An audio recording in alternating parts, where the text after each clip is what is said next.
오늘 함께 나눌 하나님의 말씀 요한복음 3장 16절에서 17절 말씀이고요. 우리 일어나셔서 한 목소리로 읽도록 하겠습니다. 요한복음 3장 16절에서 17절 말씀입니다. 시작. 하나님이 세상을 이처럼 사랑하사 독생자를 주셨으니 이는 그를 믿는 자마다 멸망하지 않고 영생을 얻게 하려 하심이라. 하나님이 그 아들을 세상에 보내신 것은 세상을 심판하려 하심이 아니요 그로 말미암아 세상이 구원을 받게 하려 하심이라. 아멘. 네, 착석하시겠습니다.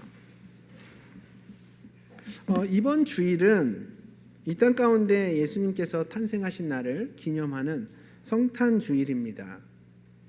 여러분, 교회 곳곳에도 이렇게 디자인이 되어 있고 오늘 또 찬양대의 피스도 그렇고 성탄 분위기가 이렇게 느껴지시나요?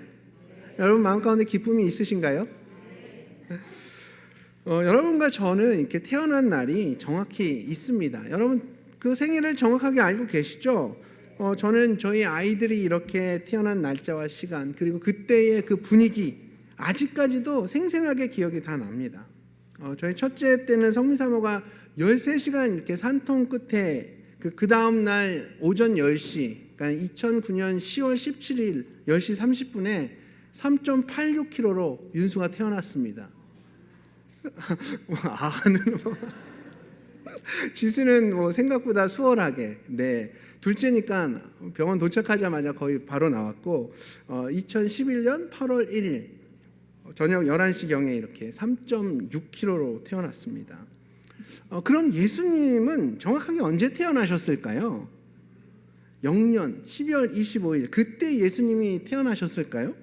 사실 성경 안에는 예수님께서 마구간에서 태어나신 그 모습은 이렇게 기록되어 있지만 정확하게 언제 태어났는지는 기록되어 있지 않습니다. 성경이 말하고 있는 그 배경과 다른 역사 자료들을 통해서 그 연대를 추정할 수는 있긴 한데 그 날짜까지 정확하게 알 수는 없어요. 전통적으로 교회는 한 3세기, 4세기 때부터 12월 25일 그날을 예수님의 탄생일로 기념했다는 그런 기록들은 남아 있습니다. 결론은 12월 25일 예수님이 이날 정확하게 태어나신 날이 맞다 아니다? 뭐죠? 정확하게 태어난 날이 아닐 수도 있다는 겁니다. 정확하게 태어나신 날을 알 수가 없기 때문에 12월 25일 그 날짜를 탄생일로 정해놓고 기념을 하는 거예요. 이번 주일부터 또 다가오는 그 성탄 예배 때에 저는 2번에 걸쳐서 하나님의 역지사지라는 제목으로 여러분들과 말씀을 함께 나누기를 원합니다. 혹시 우리 성도님들 가운데 역지사지가 무슨 뜻인지 아시는 분 계신가요?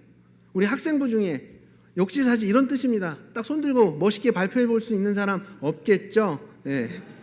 역자가 무슨 역자인지 아는 사람 없겠죠? 예. 그래서 제가 준비했습니다. 넘겨주세요, PPT. 입장을 바꿔놓고 생각해 본다는 거예요. 서로의 입장이 차이가 있을 때 내가 네 입장, 네가 내 입장을 바꾸어서 생각해 본다는 거예요. 줄여서 입바꾸라고 생각하시면 좋을 것 같아요. 사실 서로의 입장을 바꿔놓고 생각해보는 건 서로 하나가 되고 온전한 소통을 하기 위해서 너무너무 중요한 요소입니다. 예를 들어서 우리 교회가 전 세대 예배를 드린다고 이렇게 가정을 해볼게요. 그러면 주일학교부터 소망반까지 모두 함께 모여서 예배를 드리는 건데 각 부서마다 각자의 입장들이 있을 거 아니에요. 주일학교는 어떻습니까? 설교가 너무 길지 않아야 되고 이거야 물론 모든 부서의 공통적인 생각이겠지만 어쨌든 각 부서마다 이렇게 찬송가부터 말씀 주제 그리고 예배 방식 이런 것들에 대해서 각 부서가 더 선호하는 그런 어떤 스타일들이 있으실 거예요. 청년들이나 청소년들 기준에서 보면 기준에서 찬양을 고르다 보면 우리 윗세대들은 너무 템포가 빠르고 시끄럽다고 이렇게 느껴지실 수도 있고 반면에 어른들 세대에 맞춘 찬송가 위주로 이렇게 선곡을 하다 보면 청년들이나 학생들은 너무 단조롭다고 이렇게 느낄지도 모르겠습니다. 그리고 설교할 때 청소년들이 많이 사용하는 언어를 사용하게 되면 아이들이야 훨씬 더 집중하기 편하고 재밌게 들을 수 있겠지만 어른들은 그 단어 자체가 무슨 말인지 모르고 너무 좀 경박스럽다고 이렇게 느끼실 수도 있을 것 같아요. 제가 설교 중에 제가요 너무 킹받네요. 킹받네요가 무슨 뜻인지 아세요, 여러분? 화가 났다라는 뜻이에요. 예. 킹받네. 어쩔 TV 저쩔 TV 이러면 여러분 황당하실 거 아니에요. 어쩔 TV 저쩔 TV 무슨 뜻인지 아세요? 어쩔 건데 그냥 TV나 봐. 이거의 줄임말이 어쩔 TV예요. 어쩔 TV. 이게 어떤 상황에서 쓰냐면 그냥 상대방을 무시하고 넘어갈 때, 야, 너 오늘 헤어스타일이 너무 이상한 것 같아. 어쩔 건데 그냥 무시하고 넘어갈 때 어쩔 TV 저쩔 TV 이렇게 반응을 하는 거예요. 제가 이런 말 설교 중에 사용하면 너무 가벼워 보이지 않습니까? 반대로 어른들을 대상으로 하는 그런 전형적인 설교 스타일은 어쩌면 우리 청소년들에게는 너무 지루한 시간이 될 수도 있을 것 같습니다. 잠시 보세요. 표정들이 완전 다 엉망진창이잖아요. 너무 또 저런 얘기한다고. 윤수한테 맨날 혼나요. 개그 쳐도 재미가 없다고. 그래서 한결같이 이렇게 치고 있습니다. 반대로 이렇게 어른들 설교를 들을 때 우리 청소년들은 좀 지루해질 수도 있을 것 같습니다. 너무 지루한 나머지 또 옆에 있는 학생들과 잠시 얘기를 나눈 건데 또 그걸 보고 어른들은 예배 시간에 떠드는 아이들 때문에 자꾸 눈에 거슬린다고, 우리 애가 내 앞에 있으면 내가 도저히 예배가 안 된다고, 걔 보느라고, 이런 피드백들이 옵니다. 그런데 이렇게 서로의 입장이 다를 때 내 입장에서만 생각하면서 결론 내는 것이 아니라 상대방의 입장에서 한번 생각을 해보는 거예요. 어른들은 주일학교와 청소년들의 입장이 되어서 지금 이 예배에 대해서 다시 한번 생각해 보는 거죠. 그러면 찬양이 너무 단조롭고 설교가 너무 어른 위주로 흘러가는데도 아이들을 보면 막 신나게, 예준이 보세요. 찬양할 때 막 드럼 치면서 찬양하고 너무 신나게 찬양하잖아요. 그리고 어려운 내용인 것 같은데도 아이들이 그냥 어떻게 해서든지 듣고 집중하는 그 모습이 너무 감격스러우실 것 같아요. 아이들이 얼마나 대견합니까? 또 우리 청소년들 역시 어른들 입장에서 생각해 보면 이거 엇박자로서 박자도 맞추기 힘든데도 어떻게 해서든지 찬양 끝까지 부르시고 박수 치면서 계속 열정적으로 그런 찬양하는 그 모습에 청소년들도 도전받지 않겠습니까? 그렇죠. 그러니까 이렇게 역지사지하는 모습을 통해서 교회는 더욱 하나로 세워질 수 있고 마음과 마음이 연결되어서 더 온전한 소통을 이루게 되는 겁니다. 그러면 하나님과 우리 사이에도 이렇게 역지사지해 볼 수 있는 부분이 있지 않을까요? 그저 모든 상황을 내 생각, 내 관점으로만 바라보는 것이 아니라 비록 내가 하나님은 아니지만 하나님을 완벽하게 알 수는 없지만 하나님의 마음으로 바라보고 생각해 볼 수는 없을까요? 사실 하나님께서 우리 마음이 어떤지, 우리가 무슨 생각을 하는지 우리 입장에서 말씀해 주시고 또 위로해 주시는 장면은 성경에 엄청 많이 기록되어 있습니다. 아브라함이 조카 롯에게 좋은 땅을 양보하고 그래도 그 헛헛한 마음 가운데 잠 못 이루고 있을 때 하나님께서 아브라함의 그 마음을 아시고 바깥으로 나오라는 거예요. 하늘을 봐. 수많은 별들이 보이지? 내가 너의 후손들이 저렇게 수많은 별들처럼 이 땅 가운데 가득하게 해줄게. 너한테 그런 축복해줄게. 이런 약속의 말씀을 주시는 거예요. 얼마나 위로가 됐겠어요. 형한테 사기치고 목숨 건지기 위해서 고향을 떠나서 외산촌 라반 집으로 향하는 그 야곱의 마음 가운데에 너무 두렵고 자기 행동에 대해서 후회하고 있을 때 하나님께서는 그런 야곱의 마음을 아시고 사닥다리 환상을 보여주시면서 그의 마음 가운데에 격려를 해주고 계시잖아요. 성경에 보면 하나님께서는 우리 입장에서 상황을 바라보시고 이해해 주시는 장면들이 참 많이 나오는데 반면에 우리는 과연 몇 번이나 하나님 입장에서 생각해 본 적이 있었을까요? 내가 어떤 선택의 기로에 있었을 때 하나님 입장에서 생각하고 판단해서 여러분 그렇게 해서 결정해 본 경험들 있으십니까? 목사로서 저는 그런 경험이 참 많아야 하는데 솔직히 저도 아직 많이 부족한 것 같습니다. 우리는 언제나 내 입장에서 하나님과 나와의 관계를 이렇게 생각하고 고민하지 하나님 입장에서 나를 생각하기가 쉽지가 않습니다. 그래서 오늘은 성탄절을 기념해서 이 성탄절을 바라보시는 하나님의 입장을 우리가 역지사지해 봤으면 좋겠습니다. 자, 오늘 본문 요한복음 3장 16절에서 17절 말씀을 다시 한번 읽어보겠습니다. 자, 시작. 하나님이 세상을 이처럼 사랑하사 독생자를 주셨으니 이는 그를 믿는 자마다 멸망하지 않고 영생을 얻게 하려 하심이라. 하나님이 그 아들을 세상에 보내신 것은 세상을 심판하려 하심이 아니요 그로 말미암아 세상이 구원을 받게 하려 하심이니라. 아멘. 지금 이 본문을 보면 서술어가 4개가 나오거든요. 눈치가 빠르신 분들은 아시겠지만 제가 서술어에는 노란색으로 이렇게 표시를 해놨어요. 첫 번째는 뭐예요? 주셨다. 그죠? 두 번째는 뭐예요? 얻게 했다. 예, 얻었다. 세 번째는 뭘까요? 네, 보냈다. 네 번째는 받았다. 네, 이렇게 1번부터 4번까지 있습니다. 그럼 이 가운데 하나님 입장에서 쓰여진 서술어가 2개가 있거든요. 과연 몇 번과 몇 번일까요? 말씀하지 마세요. 창피하니까 제가 설명드릴게요. 네. 자, 첫 번째부터 한번 살펴보겠습니다. 먼저 주셨다가 나오죠. 주셨다. 네, 뭘 주셨다는 거예요? 하나님의 아들, 독생자를 주셨다는 거예요. 누가요? 하나님께서. 하나님께서 우리에게 독생자를 주셨다. 그러니까 이 주셨다는 누구의 입장이에요? 하나님 입장이죠. 자, 그 다음에 얻었다. 얻었다는 누가 얻은 거예요? 예, 믿는 사람들이, 믿는 자들이 무엇을 얻었죠? 영생을 얻었다. 그러니까 얻었다는 건 누구의 입장이에요? 네, 우리의 입장입니다. 참고로 이 16절에서 우리가 보면 우리가 중요하게 인식하고 있어야 될 건 뭐냐 하면 우리가 하나님을 먼저 사랑한 게 아니라 하나님이 우리를 먼저 사랑하셨다는 사실 여러분 꼭 기억하시기 바랍니다. 우리가 어떤 행동을 하고 어떤 노력을 해서 그 결과로 하나님의 사랑을 얻어낸 것이 아니라 하나님께서 먼저 나를 사랑해 주심으로 우리가 영생을 얻을 수 있고 생명을 얻었고 그분과 함께 교제의 길이 다시 열릴 수가 있었던 거예요. 자, 다시 이제 세 번째로 돌아오면 보냈다. 보냈다는 어떤가요? 누가 보낸 거예요? 하나님이 보내신 거잖아요. 아들을 이 세상으로 보내셨죠. 결국 보냈다는 누구의 입장이에요? 하나님. 그러니까 이 4개의 서술어 중에서 하나님의 입장은 뭐예요? 주셨다와 보냈다입니다. 이 2가지의 서술어를 여러분 기억하셔야 돼요.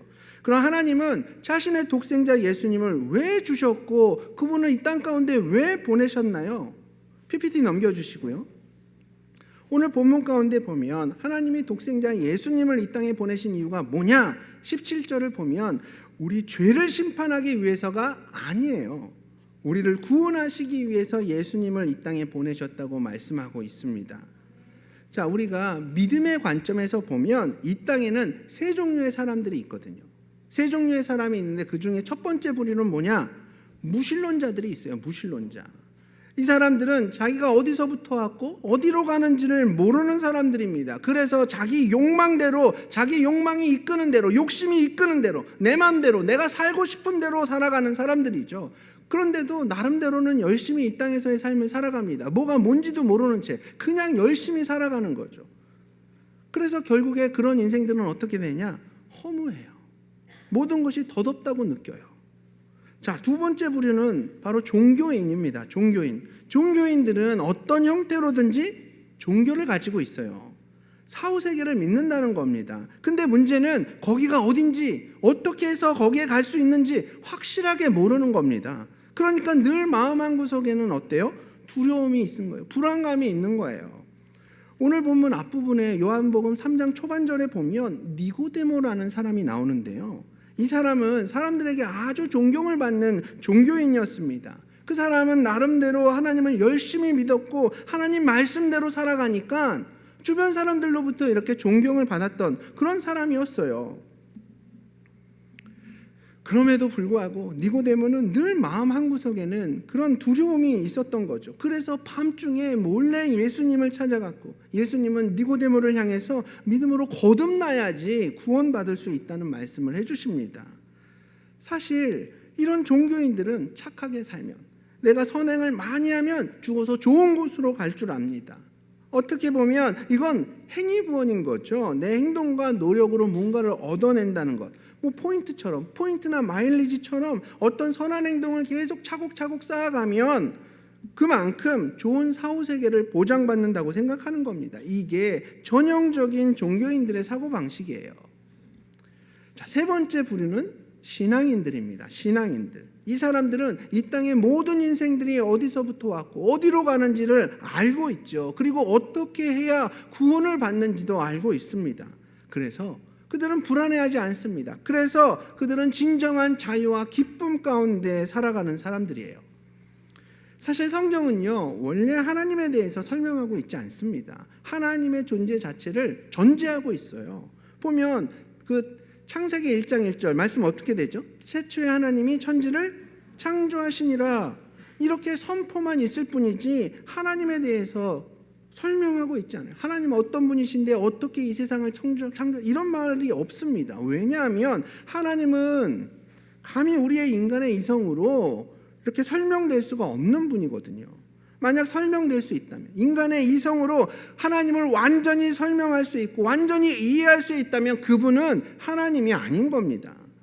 그건 그냥 인간 수준으로 만들어낸 어떤 우상이 될 뿐이죠. 그저 인간이 만들어낸 허상일 뿐입니다.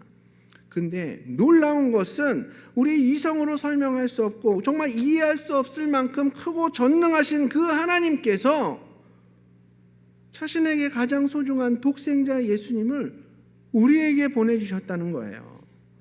보내주셨다는 건 뭡니까? 선물하셨다는 거죠. 우리에게 왜 주신 겁니까? 주신 목적이 뭐예요? 그냥 우리 잘 먹고 잘 살게 하려고 예수님 보내신 겁니까? 우리에게 돈 좀 벌게 해주려고 예수님을 우리에게 보내주신 겁니까? 약한 우리의 육신, 병든 우리의 육신이 병나음 얻게 하려고 예수님을 보내주신 겁니까?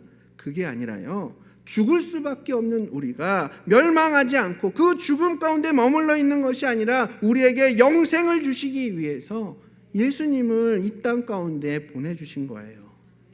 자, 그럼 영원한 생명, 영생이란 건 뭔가요? 사실 우리는 내 인생 가운데 다른 것들을 막 기대하면서 하나님께 이것 주세요, 저것 주세요, 이것만 주시면 제가 너무 행복할 것 같아요, 이렇게 이 땅에서의 성공을 갈망하고 그저 내 인생 드러내는 데에 그 아주 혈안이 되어서 살아가고 있습니다. 이것만 있으면 내가 행복할 것 같고 이것만 이루면 내가 행복할 것 같죠. 그렇게 생각하지만 정작 하나님께서는 우리에게 진짜 최고의 것을 주고 싶으신 거예요. 내가 생각하는, 내가 없으면 이거 없으면 못 살 것 같은데 이게 나를 행복하게 하는 게 아니라 하나님께서 주시는 최고의 것이, 최고의 그 선물이 나를 가장 행복하게 만드는 것입니다. 그게 바로 영생이라는 거예요. 예수님은 바로 이 영생을 우리에게 주시기 위해 이 땅 가운데에 보내지심을 받은 겁니다. 그렇다면 여러분, 우리는 어떻게 해야 되는 거예요? 그냥 선물을 주시겠다는 그 분의 마음을 알고 그분이 주시고자 하는 걸 원하고 바라고 갈망해야지, 오히려 내가 원하는 거, 이거 주세요, 저거, 난 이게 필요해요, 이렇게 하나님께 나간다면 우리는 그냥 종교인이 되는 거예요. 그분께서 주시는 걸 우리는 일방적으로 이렇게 받아들이면서 이게 가장 좋은 거구나, 이런 확신 가운데서 이 땅 가운데 살아가는 사람들이 바로 신앙인들입니다. 영생이란 건 영혼의 근원 되신 그 하나님께서 우리에게 주셔야지만 그때 비로소 우리가 누릴 수가 있는 것들이에요. 이 헬라어를 보면 이 생명이라는 단어를 표현하는 단어가 세 가지가 있습니다. 자꾸만 오늘 계속 세 가지 이래서 헷갈리실 수도 있는데 한번 잘 염두에 두시면 좋을 것 같아요. 생명이라는 단어가 헬라어는 세 가지 표현이 있는데 첫 번째는 비오스라는 단어예요. 비오스는 육신의 생명, 그리고 생물학적인 생명을 표현할 때 이 비오스라는 단어를 씁니다. 그래서 이 비오스는 숨을 쉬고 있는 모든 것들이 비오스예요. 그러니까 식물도 숨을 쉬잖아요. 동물도 숨을 쉬잖아요. 인간도 숨을 쉬죠. 그래서 이 동물, 이 식물, 인간 모두에게 생명이 있다고 할 때는 이 비오스라는 단어를 쓰는 거예요. 두 번째 생명을 표현하는 단어는 퓨시케가 있어요. 퓨시케는 뭐냐면 혼적인 생명입니다. 혼적인 생명. 이거는 식물에게는 없는 거예요. 동물과 인간에게만 있는 게 바로 푸시케 혼적인 생명입니다. 마지막 세 번째는 뭐냐면 조에라는 생명을 표현하는 단어인데 이거는 영적인 생명이에요. 바로 영적인 생명, 이 조에는 사람들에게만 있는 겁니다. 예수님이 이 땅에 오신 목적이 바로 이 조에, 영적인 생명을 우리에게 주시기 위해서 이 땅 가운데 오신 거예요.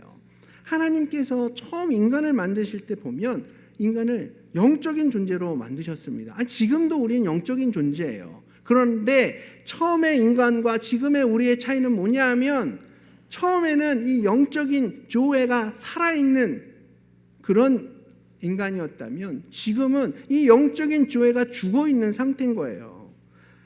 자, 인간이 처음에는 이 조회, 영적인 생명이 살아있었기 때문에 하나님과 얼마든지 교제할 수 있었고 소통할 수 있었는데, 인간이 하나님이 아닌 자기 자신을 의지하고 하나님을 믿고 사는 게 아니라 자기 자신을 믿고 살겠다고 결정하는 그 순간 하나님과의 관계가 끊어졌다고 성경은 말하고 있어요. 이걸 쉽게 얘기하면 이 땅 가운데 죄가 들어와서 우리의 영이 죽었다는 거예요. 영이 죽었다는 게 하나님과의 교제가 끊겼다는 겁니다. 많은 사람들이 내가 지금 숨을 쉬고 잘 살아있는데 성경에서는 내가 죽었다고 하니까는 이게 이해가 안 되는 거예요. 분명한 건 뭐냐? 비오스, 우리의 그런 육신의 생명, 숨을 쉬고 있는 이 생명은 살아있는 것처럼 보이지만 우리의 영은 죽어있다는 거예요. 이 조회의 생명은 죽어있다는 겁니다. 그래서 하나님과 교제할 수 없는 그런 존재가 된 거예요.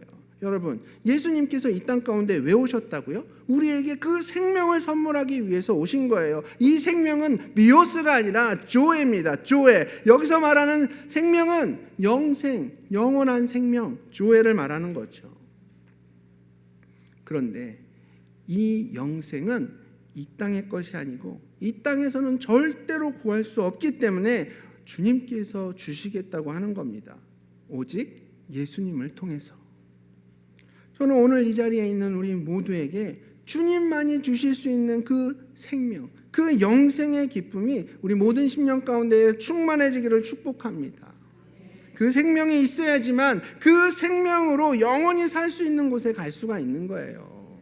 여러분, 우리가 중국만 가려고 해도 뭐가 필요합니까? 비자가 필요하잖아요. 비자 없으면 중국 못 들어갑니다. 미국에 가려고 해도 뭐가 필요해요? 미국 비자가 필요하죠.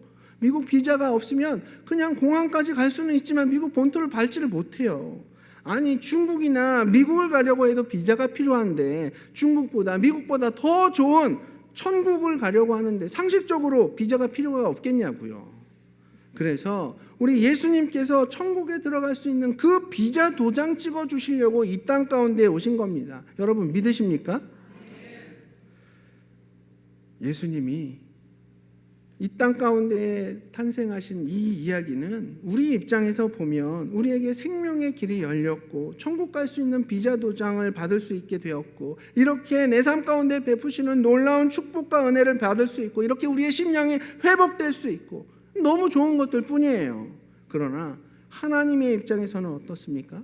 자신의 가장 소중한 아들을 주셨고 우리를 위해서 그 독생자를 보내신 이야기가 바로 성탄절입니다.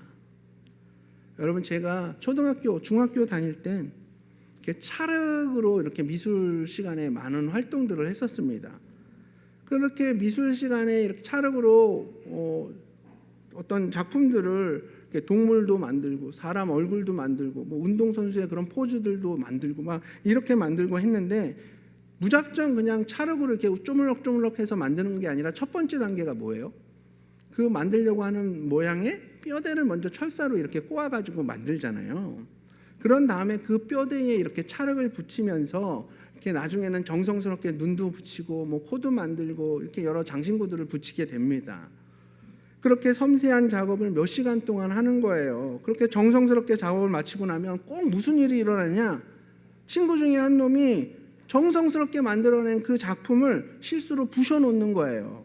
제 작품이 있는지도 모르고 의자 위에 뭐 깔고 앉는다거나 아니면 실수로 쳐서 책상에서 떨어뜨려 놓는다거나, 그래가지고 제가 만들었던 수많은 작품들 중에서 집으로 가져온 것 하나도 없는 거예요. 제가 만들었기 때문에, 제한테 너무 소중한 것이기 때문에 그걸 만드는 거 틀어 놓았으니까 아무리 친구가 실수로 그랬다고 한들 너무 화가 나는 거예요. 그래서 친구들과 이렇게 주먹 다짐을 한 경우도 몇 번 있습니다. 제가 그렇게 싸움한 게 우스우세요? 주로 많이 맞았습니다. 어쨌든 제가 만든 거라서 너무 소중하고, 그런데 그거를 부서뜨려 놨으니 제가 너무 화가 나서 뭐 주먹질도 한 거예요.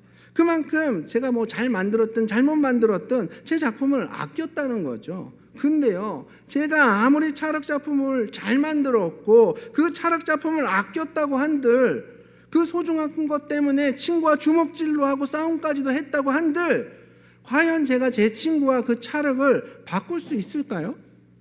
과연 그 철학 작품보다 친구가 더 소중하다고 말할 수 있을까요? 그건 아니죠.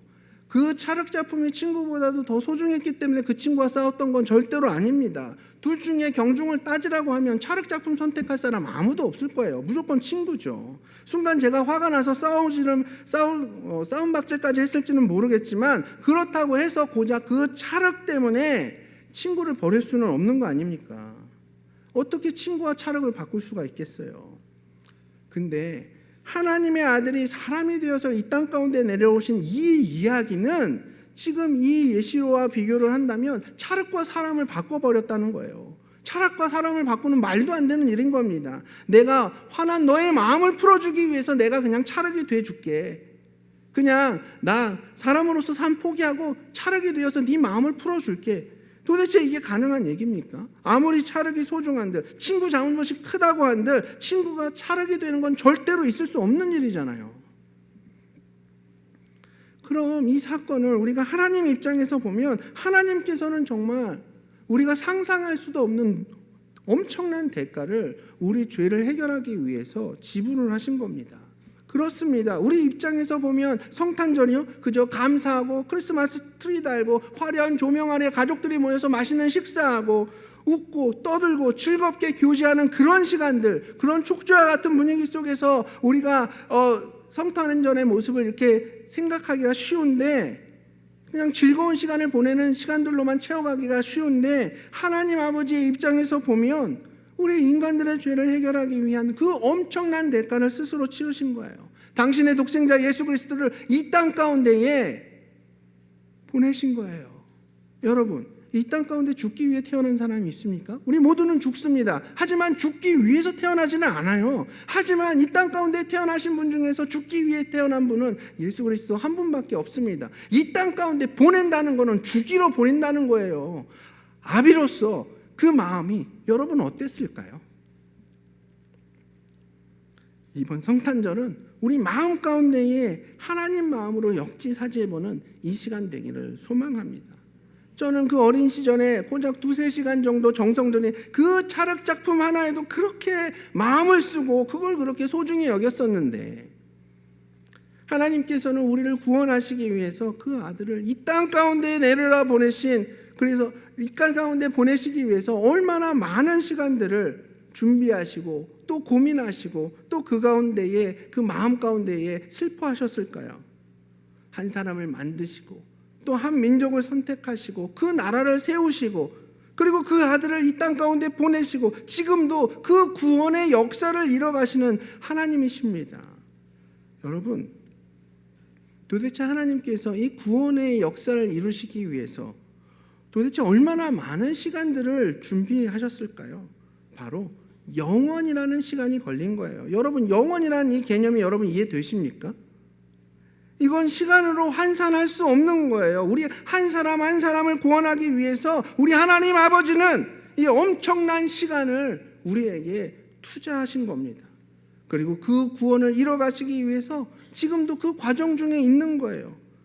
여러분, 우리가 이 사실만 기억해도 하나님을 향한 우리의 반응은 그저 감격과 감사일 뿐일 수밖에 없습니다. 이게 상식적이고 이게 정상적이라면 하나님께 이런 은혜를 받았는데 우리가 어떻게 감히 원망하고 불평할 수 있겠습니까? 여러분, 기억하십시오. 우리 입장에서는 예수님을 공짜로 얻고 공짜로 받았지만 그것이 은혜라고 얘기하겠지만, 하나님 입장에서는 예수 그리스도라는 그 엄청난 대가를 지불하시고 우리에게 보내셨다는 거예요. 영원이라는 우리가 상상할 수 없는 그 많은 시간들을 투자해서 우리를 구원의 길로 인도하고 있다는 사실입니다. 그러니 여러분, 오늘부터 이 사실을 절대로 잊지 마시고 성탄절을 생각하실 때마다 우리 하나님 아버지께 감사하는 우리 모두가 되기를 소망하며 오늘 말씀을 마치도록 하겠습니다.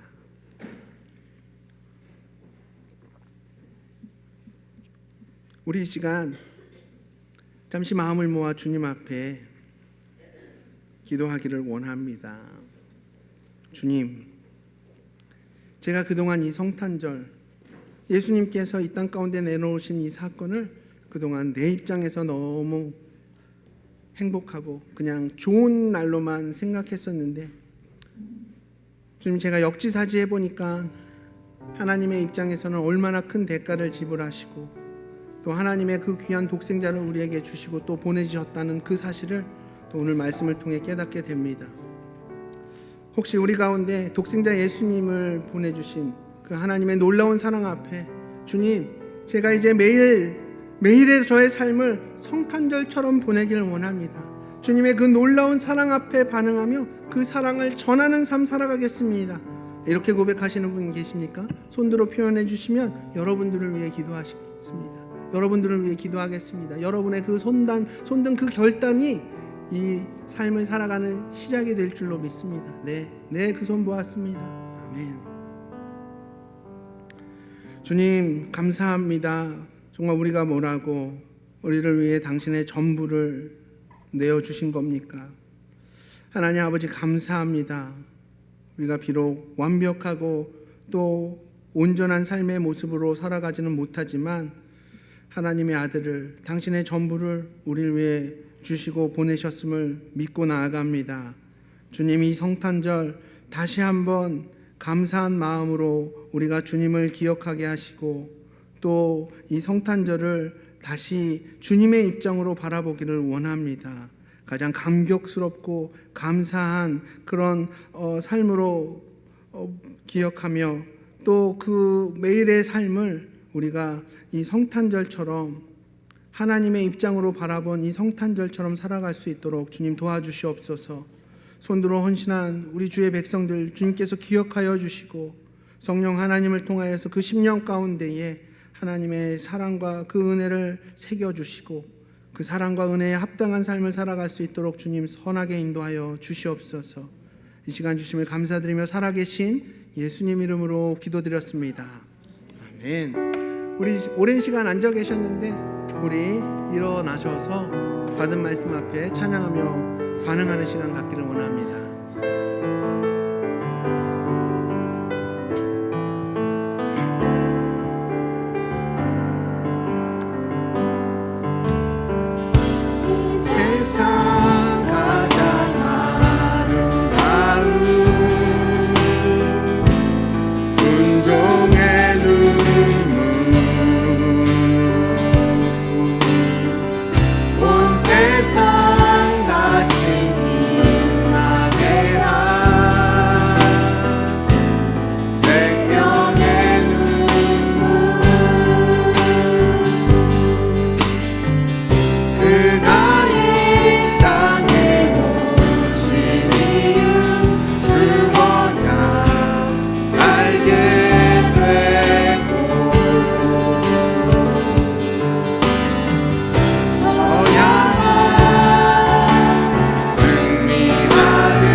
묵상하며 기도하겠습니다. 그렇습니다. 우리가 상상하지도 못할 그 대가를 치르고 예수 그리스도께서 이 땅 가운데 보내주셨습니다.